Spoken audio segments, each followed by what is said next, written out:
everyone. Thank you for joining me this afternoon. My name is Kaitlyn Beckert, and I will be giving a persuasive speech about drinking and driving. Drunk driving is considered a serious crime in every state. It is wrong, irresponsible, and takes away many lives. People who abuse alcohol tend to hurt everyone around them, endanger public safety, and create carnage on the nation's highways. There is nothing positive that can come out of drinking and driving, so why do people do it? America doesn't want to watch idly as hundreds of people are killed each day. We want to take a stand and let the world know that we may be the land of the free and the brave, but there is nothing brave and free about driving drunk. We as people need to send a message that it is not acceptable, nor is it constitutional, to drive under any influence of alcohol, whether it be 0.08 or 0.2. Driving while intoxicated is an unfair practice that cannot be overlooked and needs to be addressed. Many people drink and drive without even thinking about the consequences or what may happen. The majority of fatal car crashes are caused by alcohol-related incidents. According to the CDC Motor Vehicle Safety Center, every day almost 30 people die in accidents that involve an alcohol-impaired driver. This amounts to one death every 48 minutes. Over 10,000 people die each year. Mothers, fathers, sisters, brothers, and children all die of something that can be entirely prevented. By definition, drunk driving refers to operating a motor vehicle while one's blood alcohol content is above the legal limits set by statute, which supposedly is a level at which a person cannot drive safely. Legal blood alcohol content, or otherwise known as BAC, ranges from 0.08 to 0.1 and varies by each state. Individuals with high BAC are at greatly increased risk of car accidents, highway injuries, and vehicle deaths. Every single injury and death caused by drunk driving is totally preventable. Although the proportion of crashes that are alcohol-related has dropped in recent decades, there are still far too many such preventable accidents. Unfortunately, in spite of great progress, alcohol-impaired driving remains a serious national problem that tragically affects many victims annually. Most drivers who had something to drink have low blood alcohol content, and few are involved in fatal crashes. Although, on the other hand, while only a few drivers' BACs are higher than the legal limit, a lot of them have fatal crashes. The average blood alcohol content among fatally injured drinking drivers is 0.16. High blood alcohol content drivers tend to be male aged 25 to 35, and have a history of DWI convictions and drug abuse, according to estimates by the Insurance Institute for Highway Safety. Drunk driving, like most other social problems, resists simple solutions. However, there are a number of actions, each of which that contribute toward a reduction of the problem. DWI and DUI courts, wellness courts, sobriety courts have been proven effective in reducing the crime of drinking and driving. These courts address the problem of repeat offenders by treating alcohol addiction. Automatic license revocation seems to be the single most effective measure to reduce drunk driving. A mandatory jail sentence may also be necessary, along with the license revocation if needed. Mandating the installation of interlock devices that prevent intoxicated people from starting a vehicle impoundment or immobilization.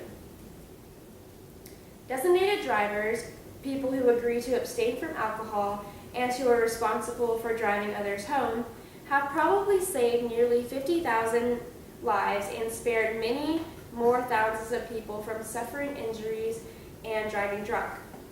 Over 9 out of 10 Americans who attended social events said that they would like to see designated drivers used where alcohol is served.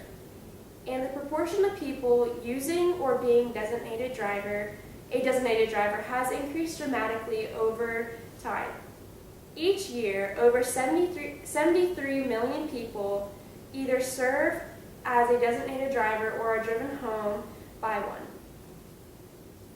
It has been almost 5 years to date that a good family friend lost his life by a drunk driver that hit his car. The man got behind the wheel and never thought about what could happen or about the consequences. He never thought about the family that would be torn apart, or the wife that would never get to hug or kiss her husband. He never thought about the boys that would never have their dad take him hunting or fishing again. He never thought about the many friends and family that would miss him. His wife, Wendy, still misses Lynn. Jake and Zach never got their dad back. Lynn died in an instant, and the man who caused the accident walked away with scrapes. He has a history of DWI arrests, and he is now charged with murder. Although thousands of lives are saved each year by both designated drivers and those who don't let their friends or others drive drunk, many more are needlessly lost. Each death is a tragedy affecting many others who are left suffering and grieving. Because of this, I feel very strongly against the people who break the law and choose to drink and drive. I feel that there is a need for a strong and firm action for all guilty people who do not follow the rules and take the risk of driving drunk. Every day, families' lives are changed and loved ones are killed by something that should have not happened. Lives are shattered forever. It is what happens when a person makes one mistake, by getting behind the wheel while intoxicated. Be a designated driver and be a hero.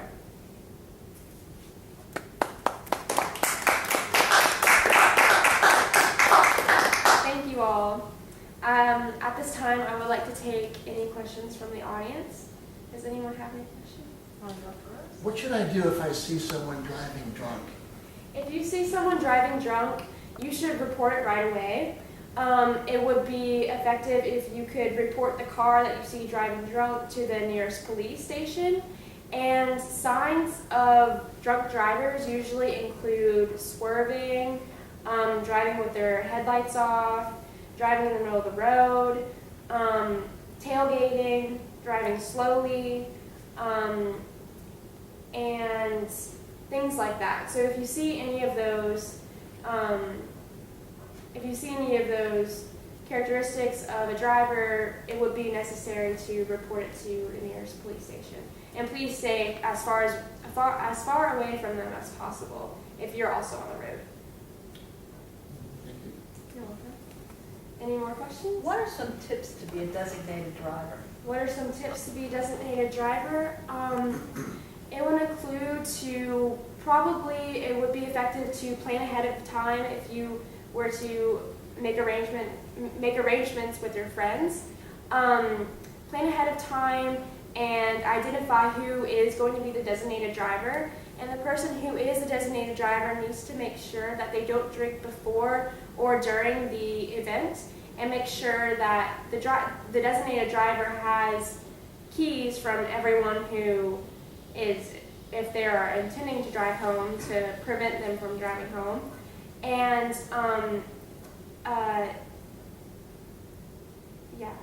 they just need to make sure that they get everyone home safely. Okay. Any more questions? With someone dying by a drunk driver every 45 to 50 minutes, that's still a lot. What can I do to protect myself? That's a really great question. To protect yourself, you could